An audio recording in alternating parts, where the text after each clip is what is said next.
Buenas tardes, bienvenidos a este acto que se inscribe dentro del ciclo de actos culturales que tiene el Colegio Notarial de Andalucía en la sede de Sevilla. También tenemos actividad cultural en la de sede de Granada, o dos sedes. Entonces, en la programación cultural de 2024, pues llevamos ya unos cuantos actos desarrollados. Vamos a tener este, que es de un formato especial, porque tenemos tres novelistas, escritores o cuentistas, aunque cuentistas suena un poco... Bueno, en fin, que tenemos aquí a tres grandes espadas de la literatura que van a hablarnos. El título de la sesión es Así se escribe la historia.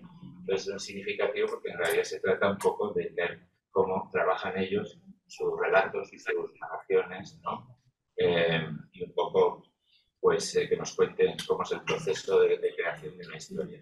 Entonces, primero voy a presentarlos, una presentación rápida.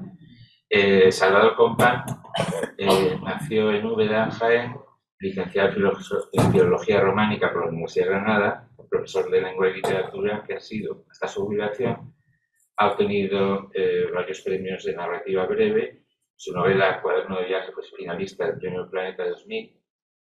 Anteriormente había publicado El Guadalquivir no llega hasta el mar, que fue el premio Ciudad Jaén, Madrugada, el premio Gabriel Galán, Un trozo de jardín, premio Ciudad de Badajoz, y Andalucía de la Crítica en 2000.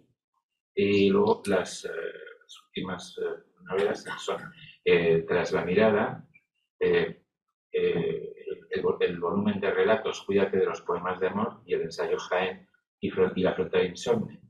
En 2012 publicó Palabras insensatas que tú comprenderás. En 2017 la novela El hoy es malo, pero el mañana es mío. Y bueno, recientemente ha publicado su primer poemario, Corazón sin sueño, que fue presentado aquí en el colegio. José María Conge nació en Zaragoza, licenciado en Filosofía y Letras, también ejerció como profesor, también ha sido gestor cultural en distintos lugares: Glasgow, Lima, Londres, Nueva York, París. O sea, sitios que te ha gustado. No. Glasgow era... Ahí tenía un profesor español. Bueno, pues eso. Pero Glasgow queda muy bien. Eso sí. Entonces, eso. Y luego en varios pueblos y ciudades españolas. Publicaciones, pues muchas, ¿no? Porque ha publicado colecciones de relatos. Los títulos me gustan mucho. Bar de anarquistas, Premio Cálamo. La ciudad desplazada, La mujer que vigilaba a los Vermeer, La bella cubana, Confesión general, El mirlo burlón, Juegos de niñas, Cenas de amigos. Este título no me gusta tanto, es una novela Quadrumpetunque, es más complicado. Y luego, pues, Todas las mujeres, premio Estado Crítico tras la reedición en 2009, y recibió en 2007 el premio de las letras aragonesas por el conjunto de su obra.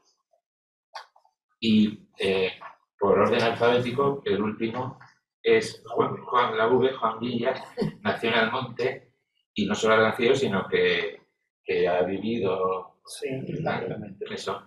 Licenciado en Filosofía y Letras por la Universidad de Sevilla, también profesor de Lengua y Literatura que ha sido, autor de novelas Crónica de las Arenas, El año de Malandar, Los Almajos, El rocío antes del alba, Historia de la aldea, y una colección de relatos, La mano de Dios.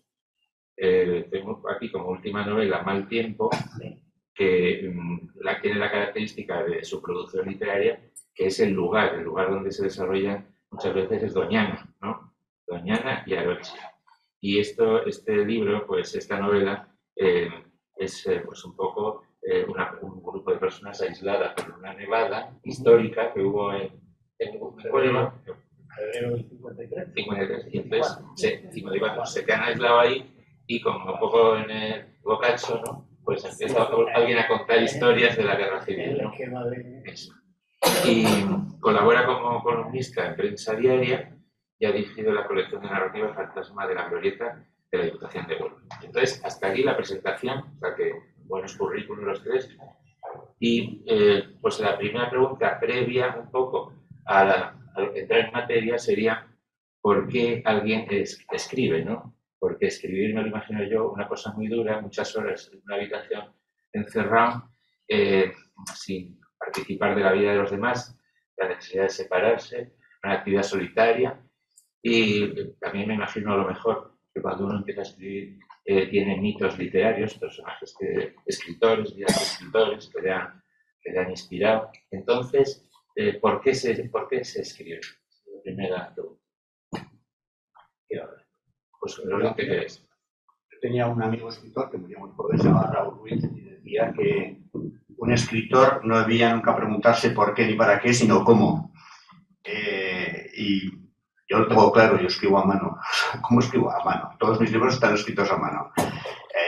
Durante muchísimo tiempo me los pasaba a limpia y a máquina. Mi mujer tenía mucho mérito, porque perdía un tiempo precioso dedicándoselo a mí. Y mi letra es infame y no sé cómo se las arregla para copiarla, y además lo hacía en una máquina de escribir que yo heredé de mi padre y que era un castarro total, con lo que las dificultades eran absolutas. Aparte de eso, no me hago, es verdad, no me hago preguntas. Yo no sufro escribiendo, debo decir, y estar encerrado pues no me cuesta nada, porque soy bastante monje en ese sentido. Mi mujer dice que yo trabajo en una cueva, pues es un cuarto que ahí escribo y no lo paso mal sin salir. No soy demasiado, no tengo pandillas y no soy demasiado. En realidad, a las personas que más veo están aquí. Son a Juan, a Salvador y a Juan Lamillar, que está ahí al fondo, y a Paco.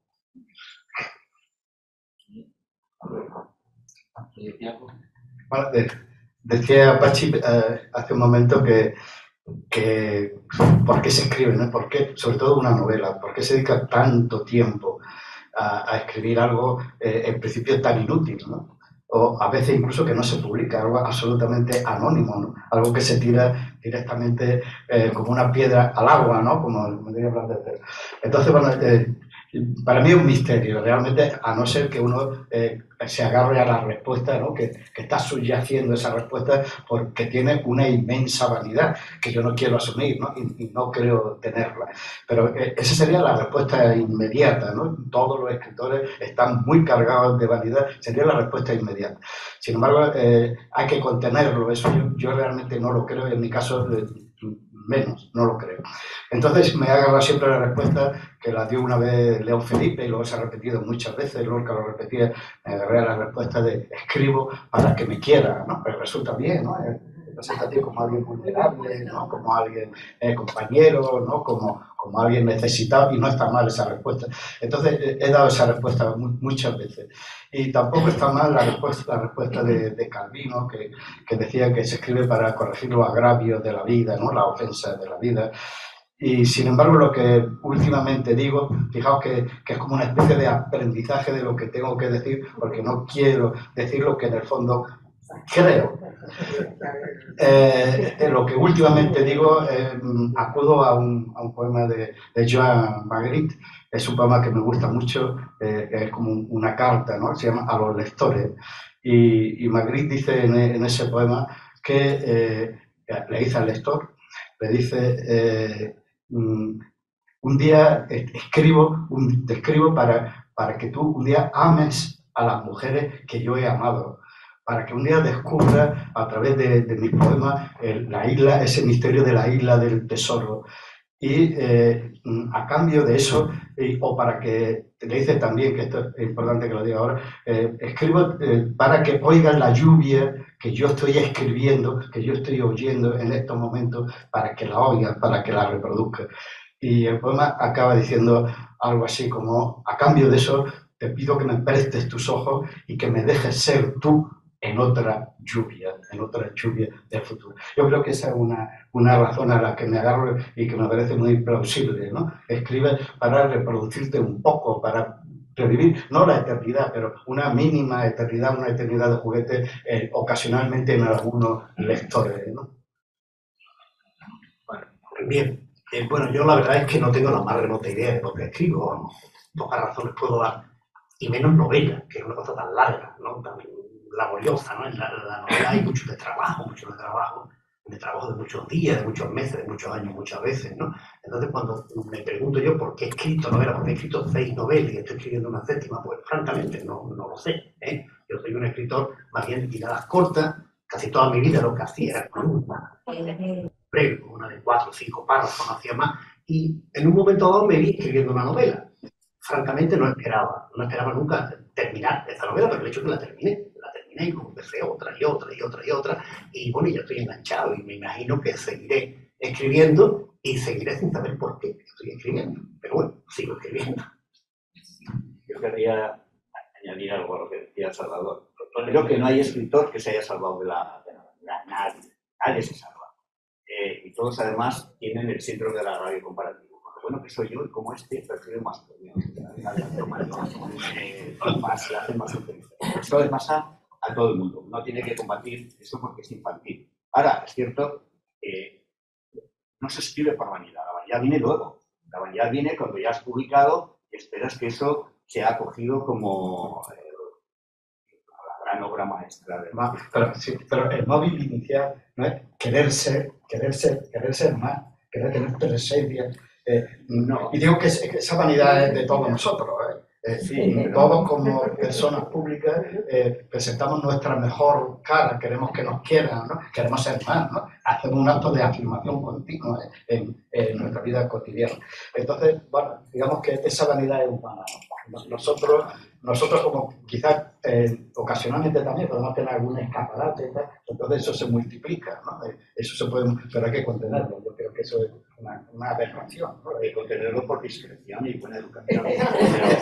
Y por no creerlo, Pero, bueno, en fin, pero eso en el fondo todo el mundo. Oye, una cosa, tenéis que compartir ese micrófono, no sé si... Ya. Sí, eso digo yo, que sobre todo para los que están en casa. Bueno, pero ya entramos en materia porque aquí yo creo que hay mucha gente que escribe o que está aprendiendo en talleres de escritura o cosas así, ¿no? Entonces, habría que ver un poco también cómo se escribe la historia, ¿no?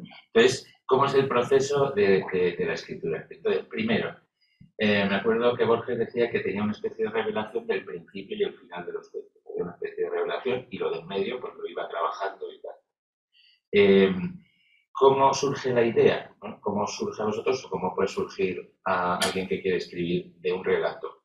Y luego hay dos versiones de la gente en cuanto al desarrollo de la idea. Hay gente que se hace muchos esquemas de personajes, situaciones, y que escriben con brújulas, saben lo que van a contar desde el principio, lo tienen programado, lo tienen planificado. Y hay gente que no, que empieza y deja que fluya, o dicen que deja que fluya el relato, y hasta el punto que de vez en cuando dicen que el relato les atrapa y los personajes empiezan a tener una cierta autonomía y hacen lo que les da la gana, ¿no? Entonces, estas dos cosas, inicio de la idea y desarrollo, con planificación o libre. Como empezó yo antes, lo de que los personajes hacen lo que les da la gana es mentira. Hacer lo que quiere el escritor. Ahora, siempre hay escritores que se lo han visto diciendo eso, que tienen una independencia y falso. Eso es una de las tendencias misticoides que tienen los escritores, ¿no? Al pensar que hacen algo que es poco, tienen tanta fuerza lo que ellos inventan que les supera. Y menos, yo he leído de uno muy famoso que en su novela hay un crimen y decía que no sabía cómo acabar. ¿Cómo no vas a saber? Se lo sabes desde el principio. Yo creo que es distinto, para mí es distinto escribir cuentos a escribir novelas. Y lo suelo alternar los libros últimamente. Una novela es producto, en mi caso, de un proceso introspectivo. Me cuesta muchos meses, años a veces, tener una idea de decir esto es lo que querría escribir. Y normalmente sé cómo va a acabar, sé que ese es el final y tengo que llegar hasta allí. No sé cómo a veces, pero tengo que llegar hasta el final. Una vez me pasó, cuando estaba en París empecé una novela y a los 4 capítulos no supe seguirla, la dejé ahí y tardé 12 años. A los 12 años, llamaba La Bella Cubana, a los 12 años supe cómo tenía que terminar y la seguí. Los cuentos son de otra manera, supongo que es como surgen a veces los poemas, ¿no? Que yo no he escrito poemas nunca, así que no sé, no puedo hablar por experiencia. Pero mis cuentos sí surgen de un sueño, de un recuerdo, de una frase que oigo en la calle, de una discusión con un amigo, y eso activa algo en la memoria, porque creo que todos los cuentos y todo lo que escribo surge de la memoria, y la cuestión es ponerse a ello y llenar los folios. retomando un poco lo que decías de los personajes, yo estoy de acuerdo, ¿no? Realmente los personajes tienen la autonomía que el escritor le da. Lo que sí sucede es una cosa, y por eso alguien se agarra desesperadamente a esa frase, ¿no? Y parece maravilloso que sus personajes viven aparte de tal vez, ¿no? Como si fuese esa rebelión de la novela de Niebla, ¿no? De un amor. Es falso, sí. Pero es verdad que el personaje se comporta según lo has creado. Tiene que ser congruente con las características, con los formantes que tú lo has pensado y lo has creado. Una vez que el personaje lo has concebido así, el personaje tiene que vivir, tiene que ser autónomo, pero con esa congruencia de los rasgos que tú le has puesto. Tiene que hablar. De hecho, yo sé cuando mis personajes están bien creados, cuando sé exactamente lo que van a decir ya. Sé lo que van a decir porque yo lo he creado con tal carácter, interacciona con los demás personajes de tal modo que casi no puedo decir nada más que lo que luego le hago yo que diga, ¿no? Pero digamos que esa autonomía es absolutamente prestada por el autor, ¿no? Y si vuelvo al origen de las preguntas, yo escribo un poco como decía José María, que escribe los cuentos, ¿no? Yo parto de algo mínimo, de una metáfora, de una noticia, pero algo que yo vea que tenga capacidad semántica, algo que como una madeja yo pueda tirar del hilo y aquello se desenrede y salga un relato largo, que tenga esa capacidad de significar, o que yo le vea esa capacidad de significar. Entonces es cuando empiezo a escribir. Y escribo en una primera fase un poco descubriendo. A mí me gusta decir, escribir es descubrir. Y esa fase es la más gozosa, ¿no? Porque es un poco, te vas dejando llevar por la mecánica de las palabras, ¿no? Esto que dice Rodari de que las palabras tiran unas de otras como una cereza, en realidad son las ideas, ¿no? Las que se contagian por antítesis o por semejanza o por asociación, van enredándose y van llevándote una a otra, ¿no? Como puertas que van abriéndose sucesivamente.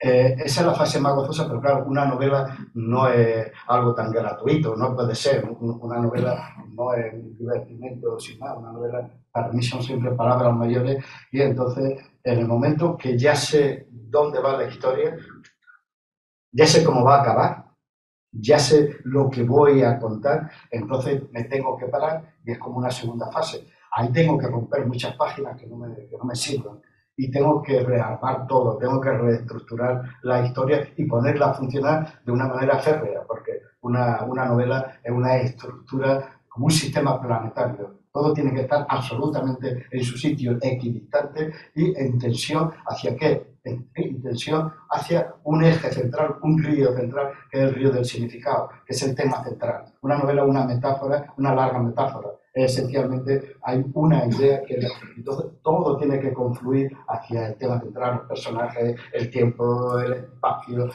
todos los elementos narrativos están confluyendo hacia eso y hay que ser consciente de eso para que la novela no se te escape y para que sea un artefacto bien montado, un artefacto armónico, cerrado, un mundo autónomo, ¿no? Que tiene sentido en sí mismo con sus propias leyes de comportamiento, son muy parecidas a las de la vida, es una relación de las leyes de la vida, pero es un mundo cerrado y autónomo.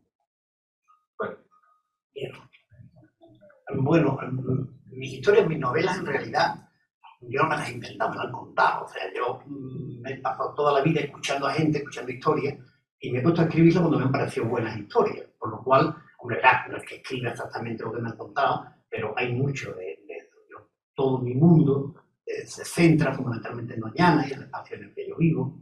Y desde que nací estoy escuchando historias, estoy escuchando a gente, y estas historias, bueno, han vivido en mí durante muchos años. En paralelo también, desde que era estudiante en la facultad, me dio por la teoría de la novela, ya que yo llegué a saber prácticamente todo, y hubo un momento en que confluyeron mi afición por la arquitectura de la novela y las historias que me contaba. Las uní. Yo mi primera novela publiqué con 50 años, o sea que ya una edad, ¿no? Y a partir de entonces, pues lo que he hecho es repetir este esquema. Historias que me cuentan, historias que yo traduzco. Yo he llegado a manejar, digamos, la técnica, más o menos, y me gusta, bueno, ver las historias que me van contando. Y estas historias son las historias de aquel mundo, la historia de Doñana, historias fundamentalmente de la segunda mitad del siglo XX. Mi novela más antigua, en tiempo, digamos, es una novela que se desarrolla en el año 30, el año de la dictadura blanda, y del 30 al 31, del año 30, y los primeros meses de la República. Y a partir de ahí ya son historias muy cercanas a mí. Yo soy del 54, entonces yo he conocido a mucha gente que nació en el siglo XIX y que me contaba historias de un mundo perdido, totalmente ajeno, y a partir de ahí he ido construyendo mis novelas. O sea que lo mío, la imaginación tiene poco, digo que más o menos poniendo elementos, hay muchos personajes que tú tienes que inventar para que la historia encaje, en fin, que eso es ya una labor, un trabajo que es el tuyo, ¿no?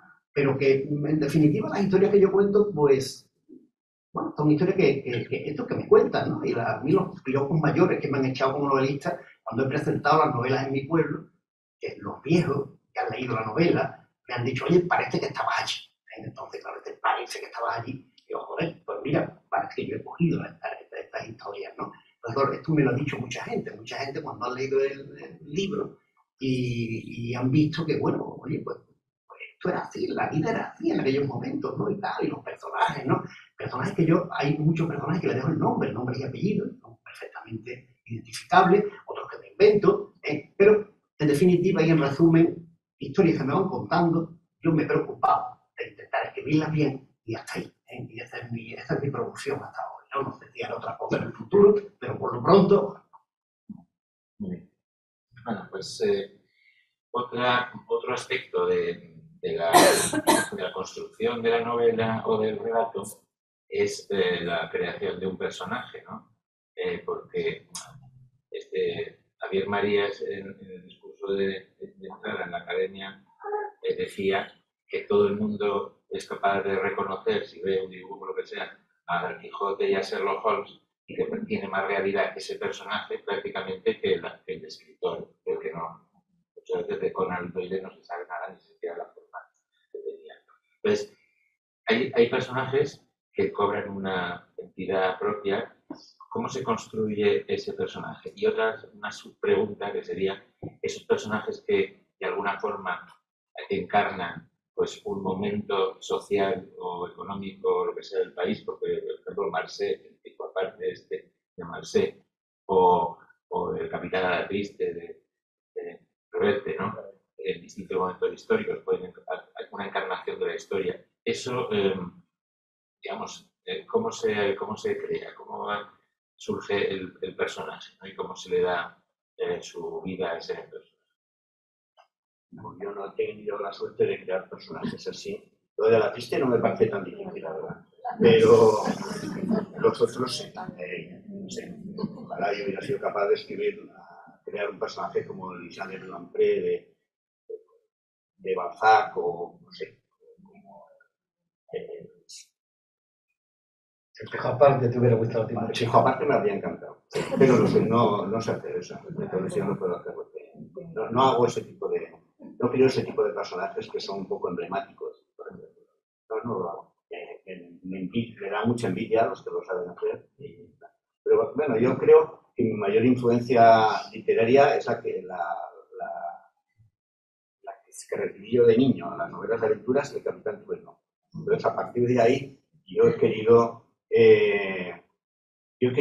escribo por placer, y he querido que el lector obtenga algún placer leyendo. Y Sigrid también te gustaría, ¿no? Sigrid, la que más.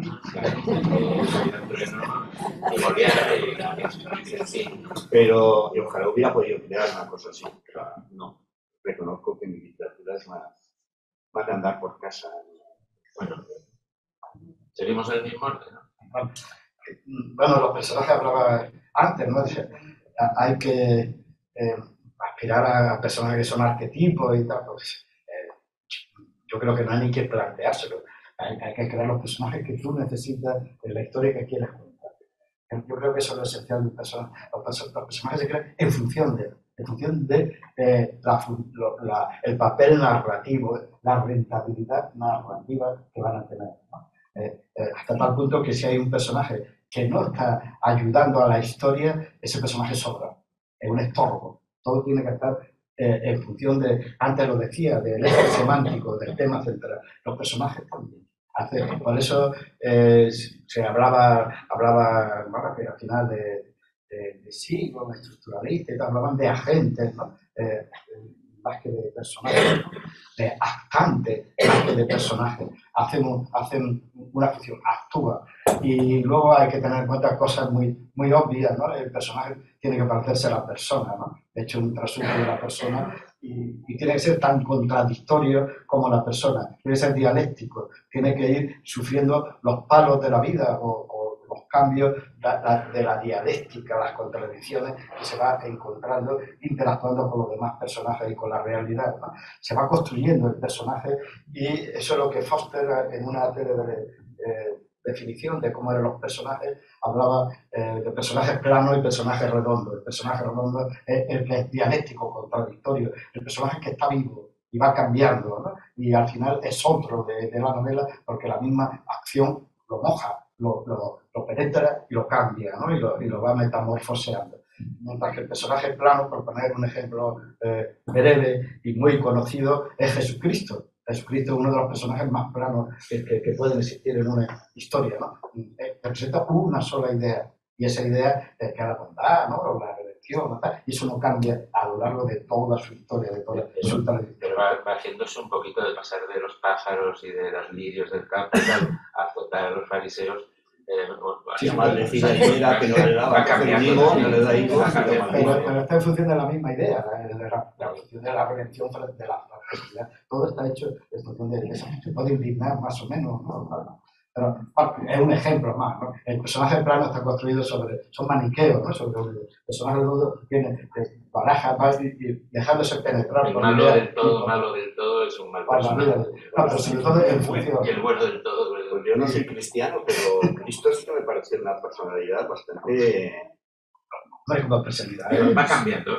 Cambia mucho. Y además depende de quién lo describa. Desde que recibe el bautismo, ahí veo. No es lo mismo San Juan que los otros tres. No tenemos ni idea. El único cambio es Jesucristo, que tira una piedra sobre el agua con lo de Jesucristo. Quiero poner un ejemplo fácil, pedagógico, nada más. No, yo creo que es bastante claro. El único cambio, los personajes dialécticos son los que dudan. Los personajes planos son los que nunca dudan porque están llenos de certeza y tienen una idea o muy poca idea. Si volvemos a Cristo duda una sola vez, pero para no dudar, que es cuando cree que su padre lo ha abandonado, ¿no? Pero enseguida asume que soluciona su propia duda. Es un personaje... El personaje que más juega en el Evangelio yo creo que es San Pedro. Porque San Pedro pega unos cambiazos impresionantes de ser un tío arrojado, de entrar miedo. En fin, eso yo creo que es un personaje de los que tú quieres decir, ¿no? Un hombre que a lo largo del tiempo tiene un carácter que le pierde y que, bueno, pues... Bueno, además se cae del caballo, San Pablo. Tú hablabas de San Pedro. San Pablo que se cae del caballo. Hay gente que cambia. Cambia de pie, ¿no? Tú no me dabas a mí los pies, no. Pero si no te daba los pies, no tienes parte conmigo. Pues entonces hasta la cabeza, yo me lo daba.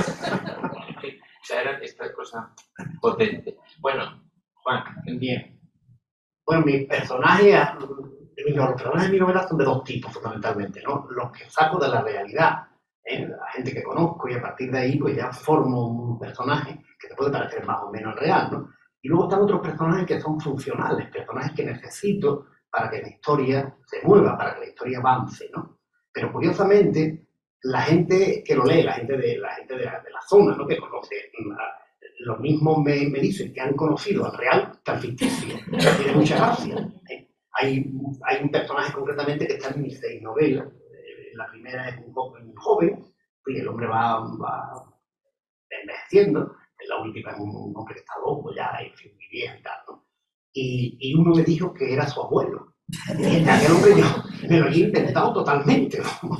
Y es un personaje funcional que me sirve para hilar la historia, pero que bueno, es un personaje un tanto estrambótico, pero tú lo has puesto muy alto, no era tan alto mi abuelo. Bueno, a corregir. Es curioso, ¿no? Y otros personajes también. En la novela, una de mis novelas, hay también un personaje que hila, que va hilando todas las historias, porque es casi una colección de cuentos. Voces de la Vera es una colección de relatos hilados, ¿no? Se van conectando unos con otros. Y que, en esta novela, y hay un personaje que es un viejo, que es el que aparece en el dibujo de la portada, ¿no? Este viejo que también es un personaje funcional. Yo lo creé para que fueran conectando las historias. Y también lo había conocido mucha gente. Y a ver, oye, pues este hombre vivía en no sé dónde y tal. Y me preguntaba, ¿este era aquel de...? Y al final tienes que aceptar que sí. ¿Entiendes? La gente quiere realidad, ¿no? Lo de la autoficción de ahora está tan de moda porque realmente la gente pide que las cosas sean reales, ¿no? Una de mis novelas también hay un momento al final en que cae un eucalipto y mata a un tipo ingeniero, ¿no? Y esta novela tuvo una época en que hubo varios grupos de lectores, de clubes de lectura y tal, ¿no? Que la leían, y íbamos al lugar, entonces aquí todo el mundo me preguntaba, oye, ¿dónde estaba el eucalipto? Que el eucalipto no estaba en ningún sitio, claro. Hasta que ya la tercera me tuve que inventar dónde estaba el eucalipto. Y yo le decía, mira, el eucalipto estaba aquí. Porque la gente se decepcionaba mucho cuando yo le decía, pues no, lo del eucalipto no me es un nivel. Hombre, no me digas, entonces no te doy un eucalipto gigantesco y tal. Digo, no lo había, esto me lo he inventado. Y ya tuve que decir que no, que había un eucalipto porque era terrible para la gente pensar que aquello era mentira, ¿no? Entonces, pues, mis personajes prácticamente fluctúan entre personajes funcionales, ¿no? Como digo, que te inventan para que ellos funcionen, para que ellos avancen, y personajes de gente que yo he conocido, que me han parecido interesante, y a partir de esta persona pues he montado el personaje, ¿no? Esos serían los dos tipos de personajes que yo utilizo fundamentalmente en mis novelas, ¿no? Bueno, ahora voy a decir otra frase que se dice mucho y que a lo mejor José María me va a decir que tampoco, que también es un invento. Es que señor es el título. Dice, bueno, es que dice, para ser un buen escritor y tal y cual, un escritor tiene que tener un mundo propio. Y un mundo propio y crear un universo particular y tal y cual. Y tanto es así que incluso algunos escritores que necesitan que se desarrolle eso, inventarse un pueblo o inventarse un lugar que no existe para que allí se desarrollen todas sus novelas, ¿no? Ahora, Mateo Díez, que ha ganado el premio Cervantes, pues tiene un pueblo donde se Celama, donde se desarrolla nada de esto. Bonetti también tenía, Faulkner, bueno, pues... entonces, ese sitio, la necesidad de localizar en un sitio, en un lugar, también puede ser un lugar, en el caso tuyo, por tu lugar real, ¿no? Eso, ¿qué tiene que ver con tener un mundo propio o es otra cosa distinta o qué es el tener un mundo propio? Sé que, si lo sabéis, hombre, explicar. Juan lo tiene claro. Pues sí, ese lo hace muy claro. Yo lo que tengo es que soy incapaz de situar un cuento o una novela en un lugar donde yo no haya estado, donde yo haya vivido, porque necesito haber respirado la atmósfera, haber conocido cómo son las esquinas, a qué huele el mercado. Si no, no soy capaz de escribir, aunque esas cosas no vayan a salir luego en el cuento. ¿Eso es un mundo propio? No. Mis novelas y cuentos ocurren todas en Zaragoza, donde yo soy, en Sevilla, las últimas, algunas, y en Londres, en París, en Lima, porque son las ciudades donde, Nueva York, muchas, porque son ciudades donde he vivido yo años. Entonces forman parte de mi historia sentimental, por así decirlo, y también literaria, porque en cada sitio he escrito libros distintos. ¿Eso es tener un mundo propio? Yo creo que un escritor, salvo estos escritores que hacen bestsellers y cada uno es de su leche, pues el mundo propio es el que te da tus vivencias, tu memoria, y no vas a escribir con el mundo del otro. No hace falta crear Jornal Matagua, que vaya el nombre que se inventó en Faulkner, para pensar que tienes un mundo propio.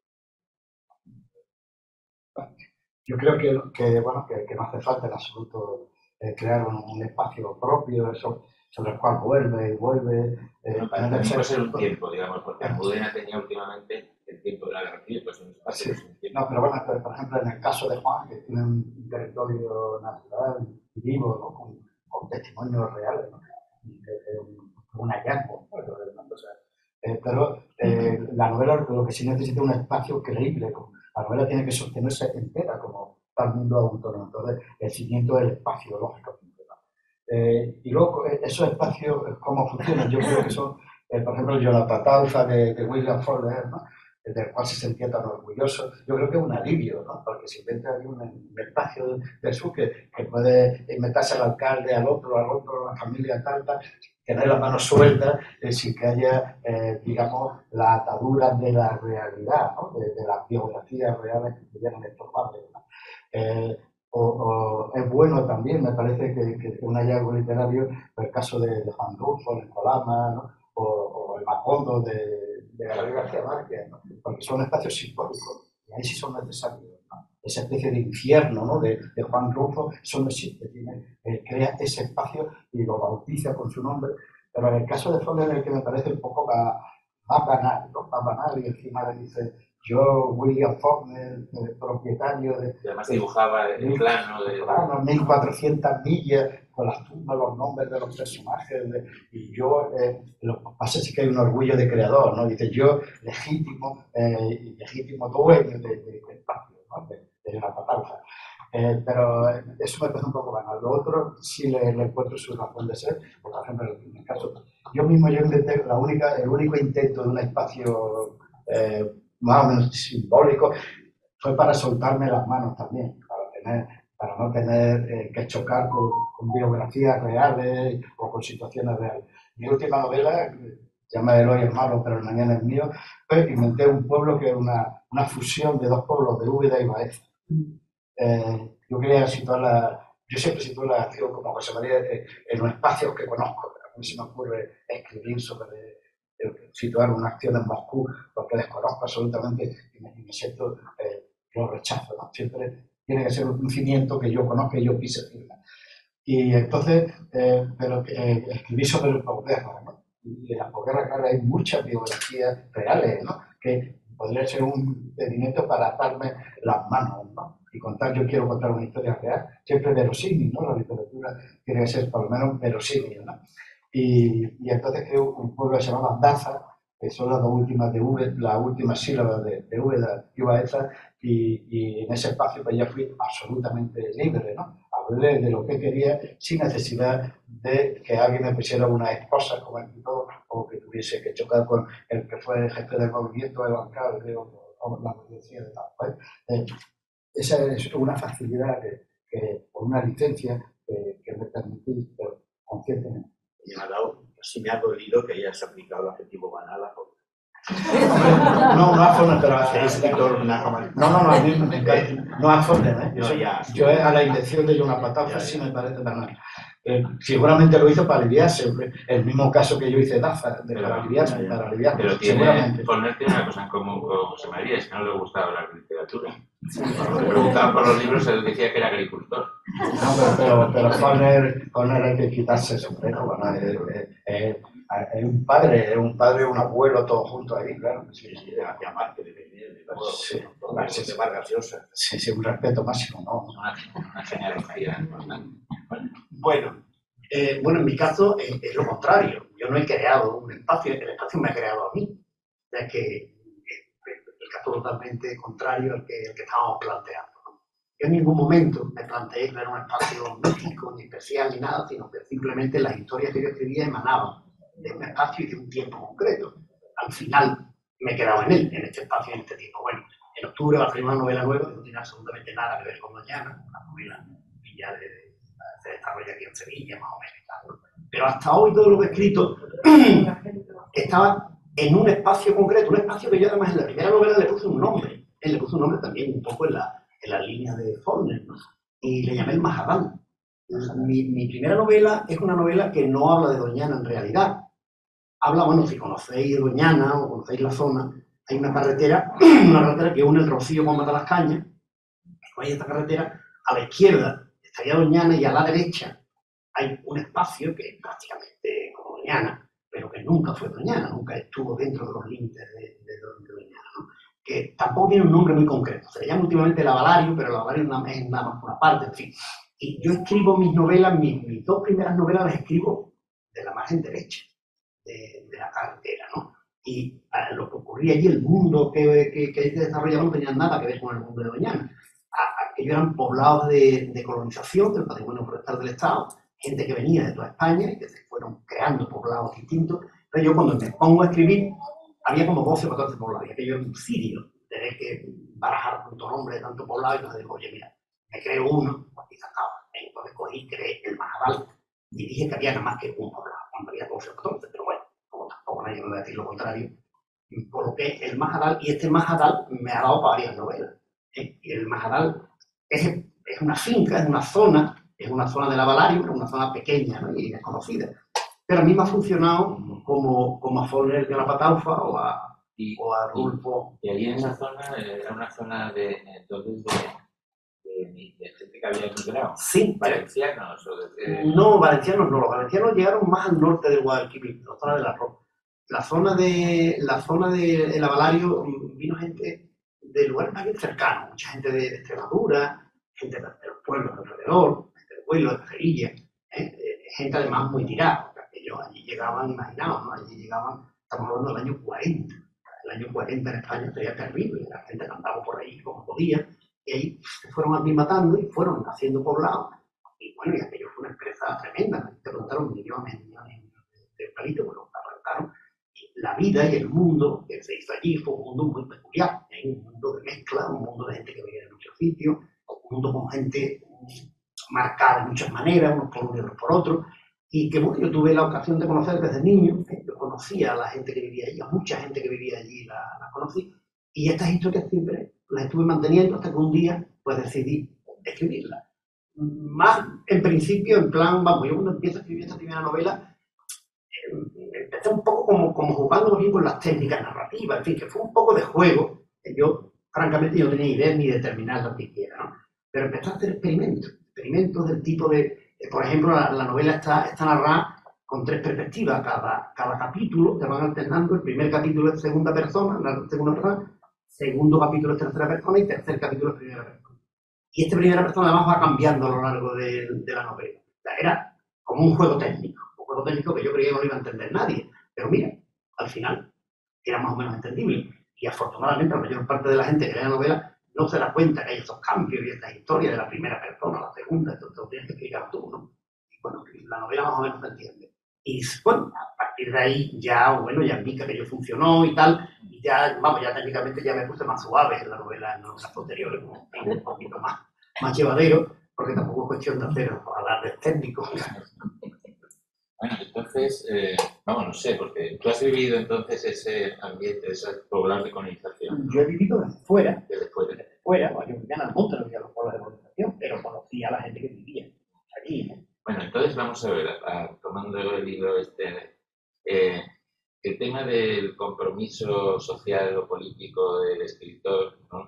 Es decir, tú te encuentras con una realidad cercana y que te llega a ti, de unos poblados en que vienen inmigrantes que viven malamente, que tienen las casas muy esa situación, ¿qué te parece a ti que a nosotros, a los tres, que el escritor tiene algún tipo de compromiso en relación con la situación económica, social del lugar donde se desarrolla su vida? Porque aquí siempre hablan del escritor como un intelectual y le preguntan sobre todo, o sea, a la televisión le preguntan qué le parece el cambio climático, ¿no? Como si supiera del cambio climático. Entonces, el tema del escritor, entre comillas, intelectual, y la relación del intelectual con su posición ante los problemas sociales y económicos. Entonces, yo creo que el escritor es un ciudadano. Entonces, el ciudadano estará. Yo, como ciudadano, sí me siento comprometido políticamente. Soy una persona de lo que antes se llamaba de izquierdas, ya no sé cómo se llama. Pero sí, mi manera de pensar o de reaccionar o de votar va de acuerdo a esa forma. Ahora, en literatura, pues sí, en cualquier creación, tú puedes hacer, no sé, como Ken Loach o como Grande, si quieres hacer una literatura de denuncia, una literatura que es politizada o no, porque no te sabe eso. Entonces, yo no tengo nada en contra de la literatura social. Yo creo que yo he hablado del momento en que he vivido porque mis protagonistas son muchas veces los progres de antaño. Habría que decir como la frase de Villon, son les d'antan, son les progres. Pues eso, que son los personajes que normalmente aparecen en los libros.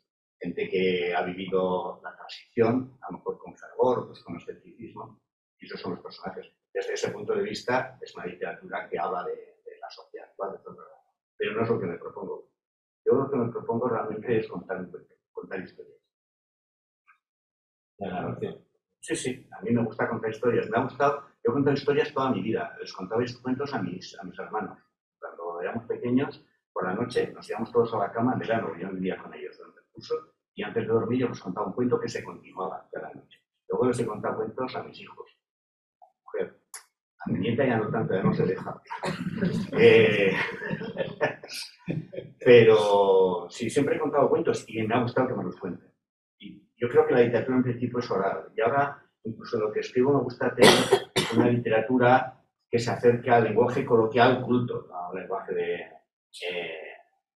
Cani, ¿no? Un lenguaje pero coloquial, que sea más próximo a lo que se habla por la calle. No a los eventos consuetudinarios que acontecen en la lengua, sino que pasan por la calle. ¿Queréis hacer algo sobre eso? Bueno, ya, es que lo del compromiso está como de modé, ¿no? Quiero decir, que tuvo un vigor absoluto en el siglo XX, sobre todo a raíz de, bueno, de Jean-Paul Sartre y Albert Camus, ¿no? Y el Partido Comunista Francés y la Revolución Rusa, etc., ¿no? Y se crea la figura del intelectual, que el intelectual era por antonomasia de izquierda, además, ¿no?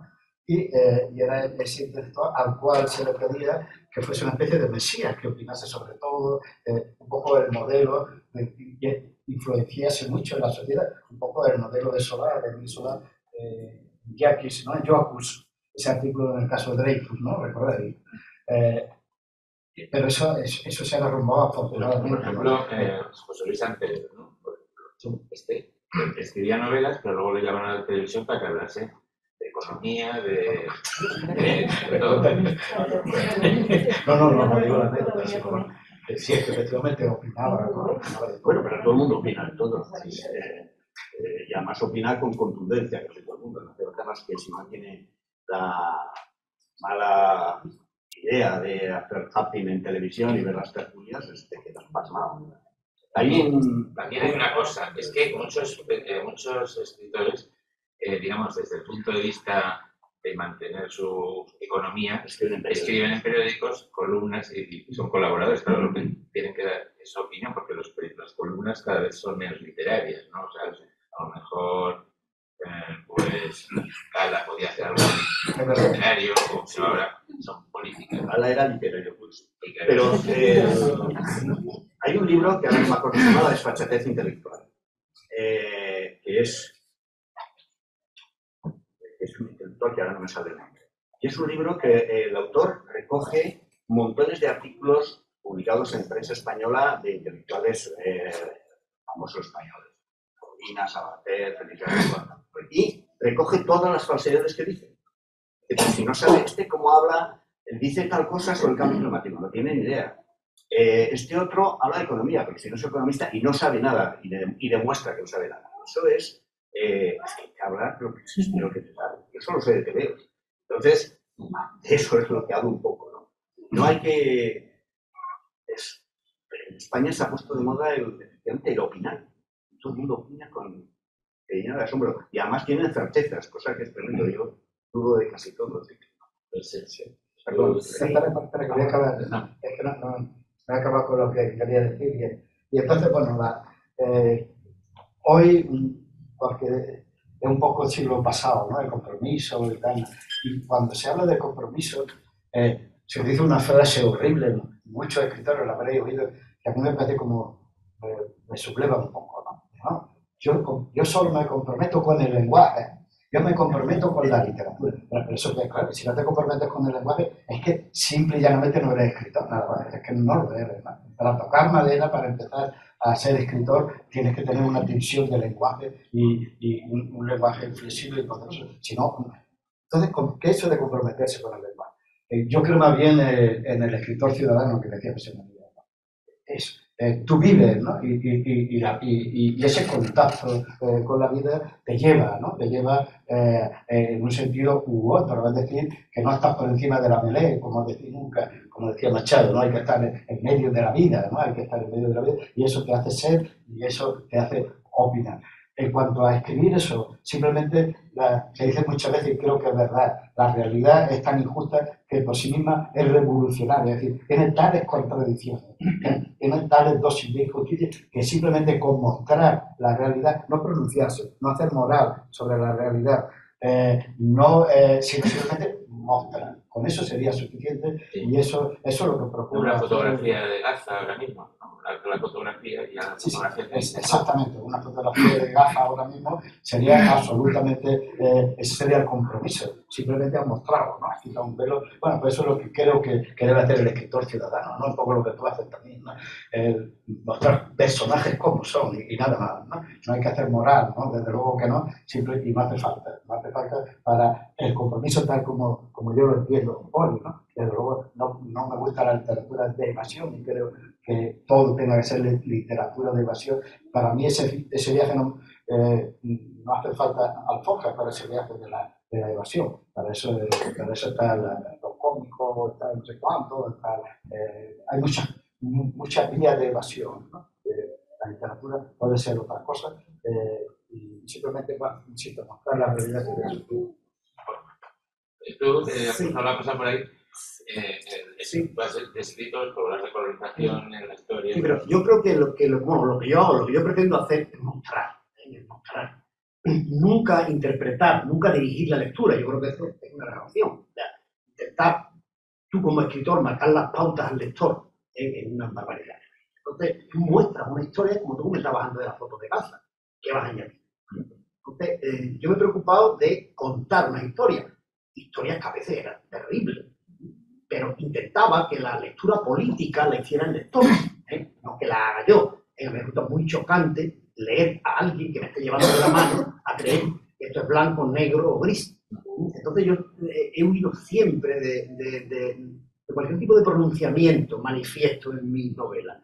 Cuento historias, unas son mejores, otras son peores, hay unos personajes más malos, más buenos, nunca hay ningún personaje perverso, ni tampoco hay ningún santo ni nada por el estilo, ¿no? Entonces, en este mostrar y en darle la palabra al lector, que es definitiva lo que habría que hacer, ¿no? Bueno, vamos a ver. Se nos ha ido casi la hora, porque estamos...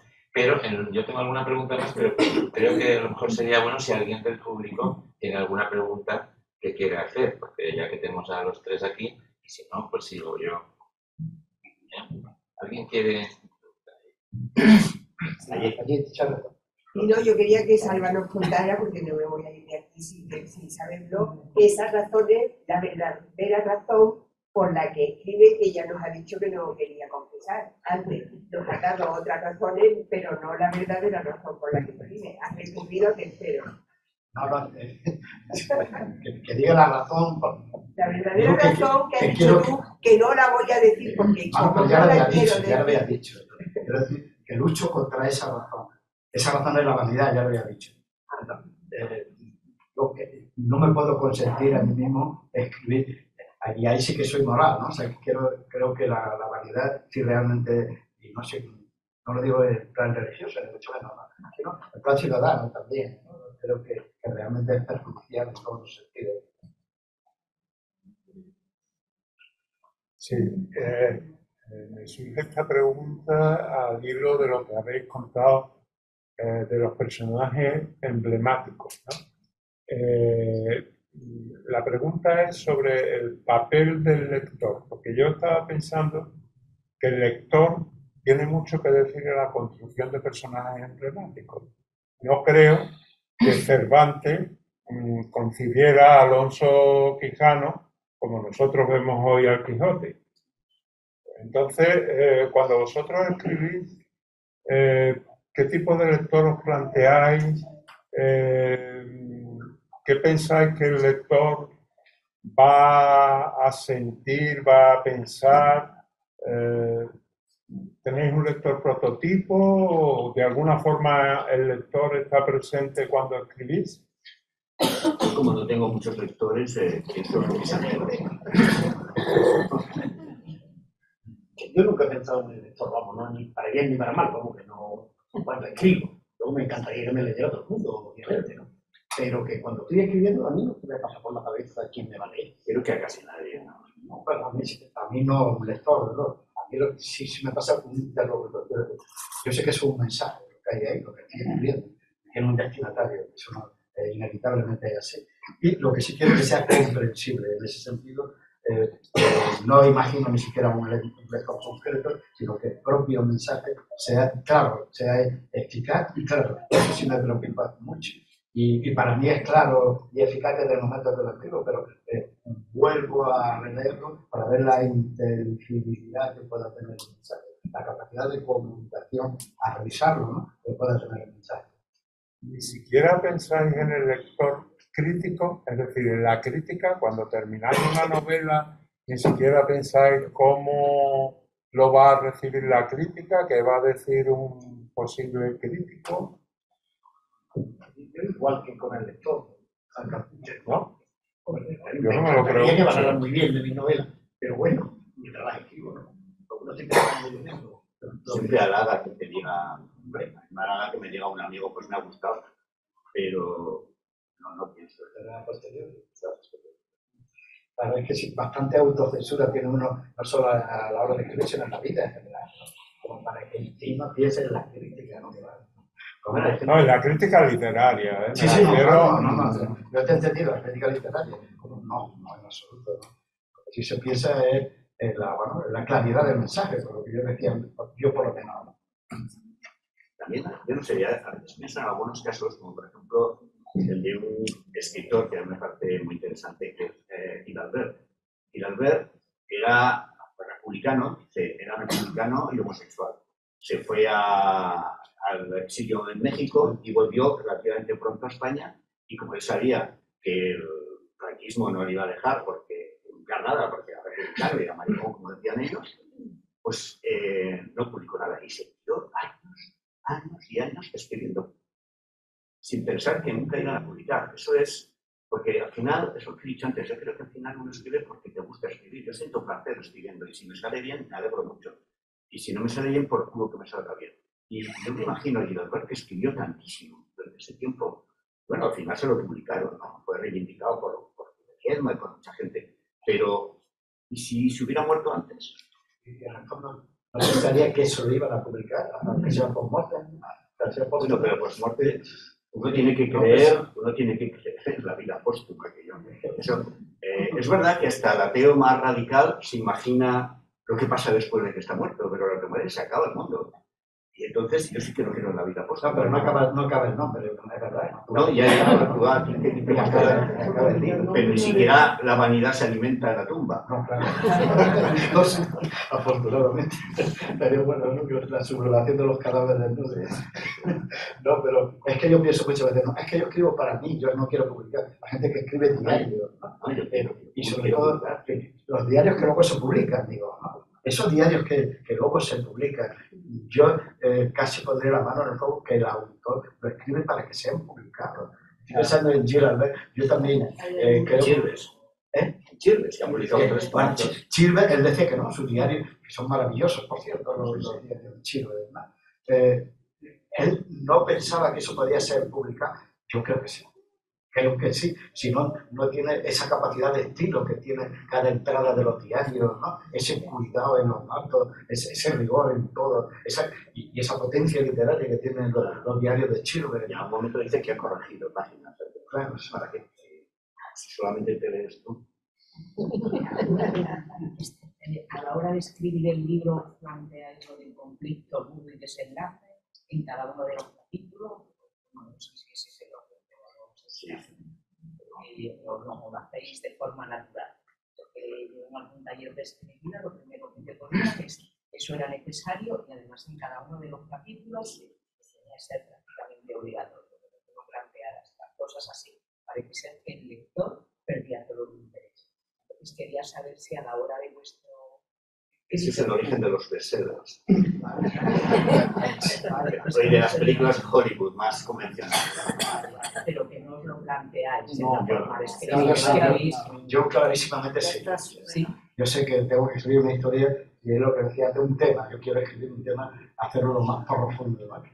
Yo creo que la estética, uno de mis personajes de mi último libro es un pintor, pero expone una estética que clase literaria artística y es mía, ¿no? Escribir, él dice pintar es como arar la tierra, ¿no? Es levantar la superficie para que nos enseñe las raíces. Para mí escribir es eso también. Entonces, claro, tú no puedes, tienes que encarnar la idea, encarnarla, darle vida, ¿no? Repartirla entre los personajes y ponerla a que suceda en una historia. Pero es que esa historia tiene que tener interés para el lector y para ti mismo, ¿no? La historia no puede ser un continuo diálogo, por ejemplo, sobre ideas, ¿no? Como el plan Unamuno, por ejemplo, no tiene ningún sentido de la acción. Yo creo que un narrador tiene que tener sentido de la acción. No como tú decías, el bestseller. O sea, pues, ¿sabes lo que decía Ken Follett? Que es tremendo, pero que una novela decía Ken Follett, tiene que tener 50, por lo menos 50 o 100 escenas dramáticas, clímax, 50 o 100. Esa bestialidad necesitaba que en cada capítulo tuviese un clima, tuviese un pequeño clima, hubiese una tensión. No, eso, a mí eso me parece disparatado. Pero sí que la historia sí tiene que tener una tensión de los hechos. Aunque haya un solo clímax al final, pero tiene que tener una tensión en los hechos, porque si no, no hay historia, si no, no hay dialéctica. La dialéctica es movimiento, la vida es movimiento, la historia es movimiento. Y ese movimiento es contradicción, lucha de contrarios. Si no, no hay clima, no puede haber historia, no puede haber novela desde mi punto de vista. Ahora, que sean muchos o pocos, yo procuro que haya algunos, ¿no? Sobre todo uno tiene que haber, ¿no? Que el clima fundamental, ¿no? El hegemónico en toda la historia, ¿no? Pues yo, la verdad es que lo primero que pienso para antes de escribir una novela, que no sé escribir, yo creo que no escribiré más porque la última que se publica después de verano se llama Adiós. Lo que pienso es en la estructura y el punto de vista que me parece. Eso para un el punto de vista me parece esencial. ¿Quién cuenta la historia y por qué? Ahora, lo que has dicho, me estoy acordado de que mi hija estudió cine en Estados Unidos. Estudiaba guión. Me acuerdo que le decían, nos explicaban cómo tenían que ser los guiones, que son los guiones convencionales de una comedia de Hollywood, ¿no? Tiene que haber un punto, el turning point, un momento en que la historia gira, cambia. 15 minutos antes del final, si es una película romántica, rompe la pareja. Y en los últimos 15 minutos se reconcilia. Estaba todo medido, tenía que estar en tal minuto, tal cosa, en tal otro. Y así funcionan muchos bestsellers, a eso me refería. Es decir, que la estructura no nace del escritor, que es el que tiene que decidir qué estructura pone. No nace de un patrón previo. Eso sí que a veces yo creo que en los talleres literarios se les hace flaco favor a los que están ahí diciéndoles tiene que tener esta manera. Entonces todos los que salgan de ahí saldrán crónicos, harán lo mismo, que se estructurarán los libros de la misma manera. No es así. La estructura nace de las necesidades del escritor, ¿no? Sí. La historia, el punto de vista es clave. El punto de vista es esencial. Es la clave de una historia. Hasta que no lo resuelvas, no empiezas a caminar. Ahí es que en una de las preguntas que había hecho era el tema del narrador, ¿no? Porque claro, se confunde muchas veces el narrador con el escritor, pero el escritor no es el narrador, o puede no ser, ¿no? Entonces, y yo pensaba en Javier Marías en que el narrador es como si fuera el personaje siempre. Pero hace trampa siempre. Porque él escoge, salvo las últimas, escoge siempre la primera persona, para que casi siempre. Y claro, escoger la primera persona tiene muchas ventajas y tiene muchas limitaciones. Uno sabe lo que piensan los demás. El omnisciente sabe todo, ¿no? Marías, el narrador, el que cuenta la novela, sabe cosas limitadas. ¿Y cómo hace para que nos enteremos los demás? Que siempre el personaje escucha a otros en secreto. Es un recurso. Entonces se levanta por la noche porque hay unas voces, se asoma a la puerta y ve, esto es una novela concreta, y ve que ha salido, que le ha invitado a la casa con su mujer y tiene discusión y así se entera de algo. En otra, la chica, que es la que lo narra, que da igual que sea mujer, hombre, viejo o mayor, porque siempre es Javier Marías el punto. Y esto no quiere decir que sea mal escritor. Es una chica que está en la casa de un amante, y el amante cree que ella se ha dormido, y el amante se reúne, que ella sospecha que es un asesino, se reúne con el sicario y tiene una conversación con el sicario para que la otra escuche y se entere. Digo, pero bueno, ¿a quién se le ocurre eso? Entonces, como esa primera persona hace trampas todo el tiempo. Y hay veces que no te crees. Por ejemplo, en esa novela que empieza en una pareja que está echándose un polvo y ya se muere. Bueno, entonces, él baja y la primera persona, una cosa, se mete en el coche y se le acerca una prostituta. Dice, creo que era mi exmujer. Por Dios. No posible, ¿no? ¿No te das cuenta? Si hubiera un autor omnisciente habría recurrido a algo, pero como que, ¿cómo vas a decir eso? Entonces, ¿tú prefieres No es lo que prefiero. Prefiero que sea, si está contado en primera persona, pero que sea una primera persona coherente. ¿Entiendes? O que no tengas que recurrir a estar toda la novela espiando lo que dicen los otros para enterarse y para que el lector se entere. Tú decías, Juan, esa novela que escribiste en primera persona, luego en siete, primera persona, en yo que siempre he acudido a lo que se llama pluriperspectivismo, ¿no? Sí. A muchas perspectivas, muchos puntos de vista, en varios, pero a mí me apetece siempre, igual que a ti, yo creo que igual que a ti, me apetece escribir en primera persona, porque la primera persona es mucho más fresca, es más directa, te permite acudir a la oralidad que tú hablabas antes, ¿no? Que sea una oralidad culta. La primera persona es una bendición, porque es que además enlaza mucho más con el pero tiene que pierde truco, pero tiene esa enorme limitación de desconocimiento. Pero, a no ser que utilice esos trucos y otra, de Javier Marías. Y Javier Marías dice, ¿quién está contando esto? ¿Para quién? ¿Por qué alguien decide contar algo en lo que a lo mejor confiesa un crimen? ¿Por qué? ¿A quién? Porque una de las primeras novelas en primera persona, La Feria de Tormes, es una carta. En muchas novelas la primera persona está justificada, porque yo últimamente recurro a que es alguien que cuenta algo a otra persona. Y al estar siendo un narrador ahí dentro de la novela, alguien que está escuchando y que puede además interactuar, pero si no, ¿para quién escribe una primera persona? ¿Qué es? ¿Una confesión? ¿O es un diario que alguien ha encontrado? Una confesión de Lolita, por ejemplo. Lolita es una confesión, él está en la cárcel y la escribe. Pero en las novelas de Marías no hay justificación. Bueno, estoy metiéndome mucho con el pobre Javier que murió. Bueno, además en junio me parece que se cumple un aniversario, lo que sea, el fallecimiento. No, pero fíjate la tercera persona.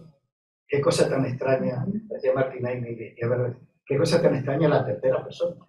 Es que no es destinatario ni nada, la tercera persona. De pronto una voz que flota. Bueno, que lo sabe todo. No es una voz que cuenta un cuento. Que cuenta. Es la voz de Dios. Es la voz de Virgilio que te conduce al infierno, es un voyeur, ¿no? Que lo ve todo y que te lo va contando al oído. La tercera omnisciente es extrañísima, lo que pasa es que es la voz tradicional de los cuentos infantiles, de toda la historia de la oralidad de los cuentos, es tercera omnisciente, pero la tercera omnisciente se las trae si lo piensas, ¿no? Sí. Bueno, si quieres contar un cuento, tienes que recurrir a eso. Sí, ¿no? Y hay que recurrir con toda la naturalidad, aunque sea de lo más artificioso del mundo, la tercera omnisciente. Hay novelas escritas en primera persona, hay cuentos en una persona plural, y hay una novela maravillosa, por cierto, que se llama Recuerdos del Porvenir, de Elena Garro, que está contada por una primera persona, pero la primera persona es el pueblo, lo de las cuatro. Es un pueblo, un pueblo, o sea, una novela que recomiendo si no la habéis leído. Y una cosa que es que a raíz de esto, antes hablaste tú de la autoficción. Y entonces el premio Nobel del 2022 se lo dio a Niagno, que todo lo que escribe son cosas de su vida. Y Carrer, Carrer también escribe cosas de su vida. Y claro, por ello. Carrer empezó a escribir una novela, pero la última la jugó una hora pasada, de autoficción. ¿La habéis leído? La de yoga. La acabo de leer. ¿Por qué?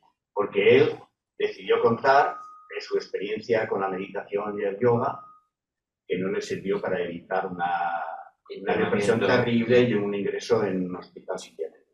Pero, entre medio, en el libro hay un hueco ahí, dices, porque entra... Es que ocurrió una cosa. Él estaba casado, llevaba 10 años casado con una mujer que le había hecho firmar un papel: si alguna vez escribes una novela sobre nosotros, quiero tener derecho a prohibir que hables de mí. Escribió sobre su divorcio, entonces tuvo que entregar el libro a su exmujer y la mujer dijo, oye, esto se acabó, está todo este capítulo, toda esta parte eliminada. Con lo que el libro queda coger, está leyendo, y ese tío que está aquí en medio nirvana, como de repente aparece un sitio, algo ha pasado entre medio. Ese es el peligro de la autoficción, que no todo se puede contar. Pero autoficción curiosa porque también es curioso que le pille en Bali o ahí en Tailandia el tsunami. O sea, bueno, un escritor que le pille el tsunami, pues vaya, que tiene la novela hecha ya casi. Bueno, en definitiva, vamos a ir terminando porque son 1:15, las 9:15. Pues nada, muchas gracias a los ponentes, a los conferenciantes. ¿Tenéis algo más que decir o alguna cosa que añadir? Tenía algo de los Juan, que lo opina sobre el punto de vista. Puntos de vista, vais a ir. Sí, vamos, creo que el punto de vista, ¿no? Que para mí es fundamental, vamos, que bueno, estaba comentando ella lo del planteamiento, lo de hacer que yo no me he planteado nunca y creo que nadie, ¿no?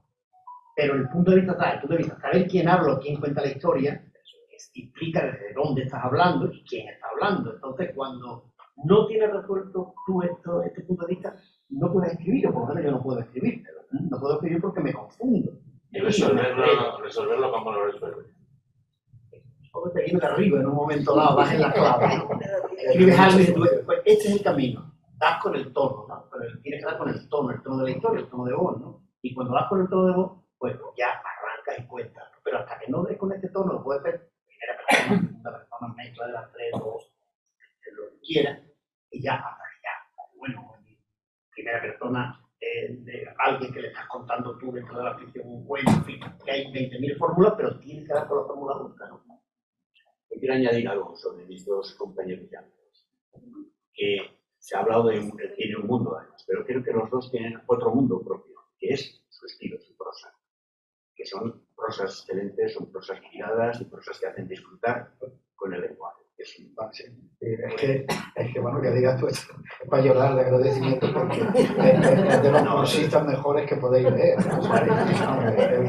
Pura seda la prosa de José María Pública, hombre. Por el nuevo interés, por favor. Bueno, pues nada, muchas gracias a todos y vamos a dar por oportunidad y gracias.